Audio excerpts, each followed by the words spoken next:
जनतेचा आवाज महाराष्ट्र पंचा माध्यमातून।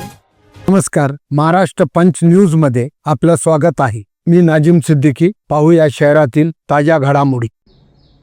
सर्वांना नमस्कार। हा व्हिडिओ आहे परभणी शहरातील सर्व नागरिकांसाठी। परभणी शहरातील सर्व नागरिक बंधू भगिनींनो, मी आपलं लक्ष या व्हिडिओच्या माध्यमातून अशा एका आंदोलनाकडे वळत आहे। हे आंदोलन मागील 4 दिवसापासून परभणी शहर महानगरपालिकेच्या समोर सुरू आहे। हे आंदोलन करतायत परभणी शहर महानगरपालिकेअंतर्गत कार्यरत असलेले सर्व अधिकारी कर्मचारी मिळून हे आंदोलन या ठिकाणी करत आहेत। आज आंदोलनाचा 4था दिवस आहे, तरी देखील शासनाने या आंदोलनाची दखल घेतलेली नाही।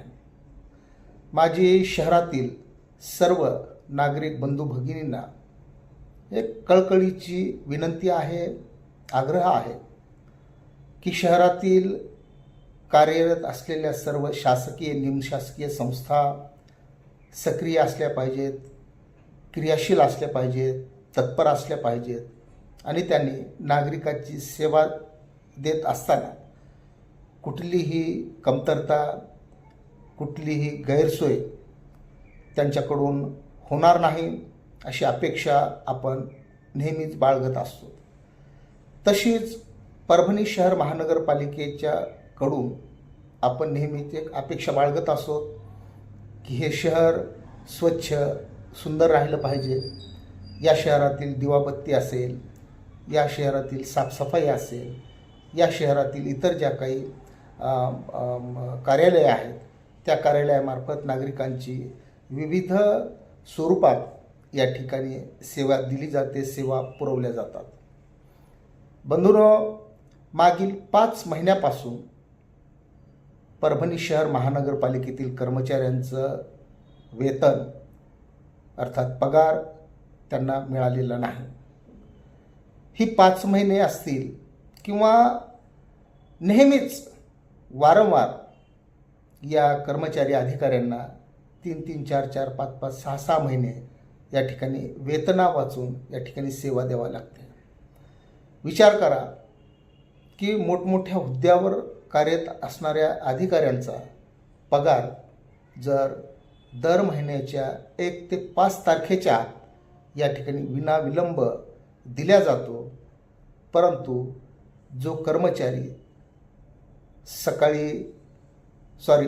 पहाटे 4 वाजता 5 वाजता उठून या ठिकाणी आपल्या शहरातील रस्ते असतील, नाल्या असतील याची साफसफाई करतात आणि तुमचं आरोग्य जपण्यासाठी स्वतःचं आरोग्याची कधीच चिंता बाळगत नाहीत, अंधाराकोंधारामध्ये या ठिकाणी उठून शहराची साफसफाई करतात आणि तुमचं माझं शहर या ठिकाणी सुंदर आणि स्वच्छ राखण्याचा प्रयत्न करतात।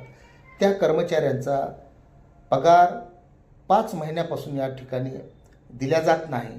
त्यांची उपासमार होत आहे, त्यांच्या मुलाबाळांची उपासमार होत आहे आणि त्यांना त्यांचं कुटुंब परिवार घर चालवण्यासाठी या ठिकाणी विविध सावकाराकडून 10 रुपये, 20 रुपये, 25 रुपये शेकड्याने पैसे काढून या ठिकाणी उदरनिर्वाह करावा लागतो। अशा या दुष्टचक्रामध्ये अडकलेला हा जो काही कर्मचारी वर्ग आहे नगरपालिकेतील, दोस्तो, हा अत्यंत कर्जबाजारी झालेला आहे। अनेकाचे संसार उद्ध्वस्त झालेले आहेत, अनेकांना आपलं घर विकावं लागलेले आहेत। अशा अवस्थेतून हे सर्व कर्मचारी महानगरपालिकेचे जात आहेत आणि ही अवस्था त्यांची दूर करण्याची जबाबदारी आम्ही शहरवासीय म्हणून काही उचलणार आहोत का? आम्ही शहरवासीय म्हणून त्यांचं दुःख आम्ही वाटून घेणार आहोत का? आम्ही शहरवासीय म्हणून या ठिकाणच्या शासन प्रशासनाकडं आपलं काही म्हणणं किंवा त्याची बाजू आपण मांडणार आहात का?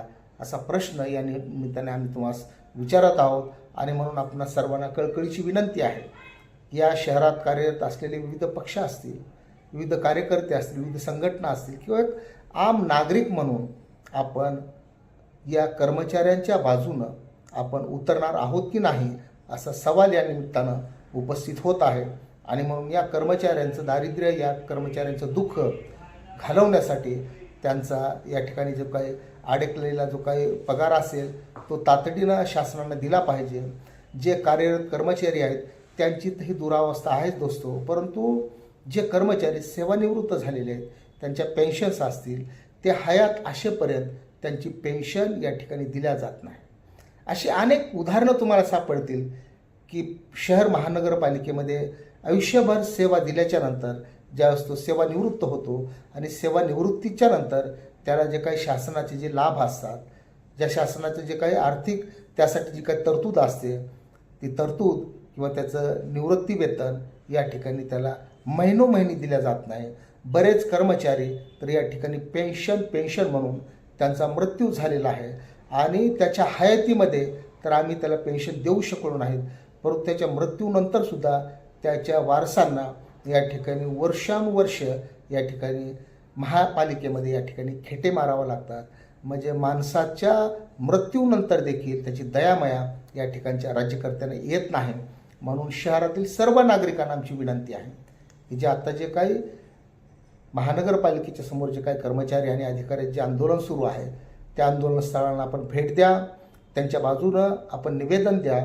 या ठिकाणी महानगरपालिकेचे महापौर असतील किंवा सर्व सभापती असतील, नगरसेवक असतील, हे सर्व त्यांच्या बाजूने या ठिकाणी आंदोलनामध्ये उतरलेले आहेत आणि म्हणून शहरातील नागरिकांनी देखील त्यांची बाजू घेणं हे आपलं परम कर्तव्य आहे.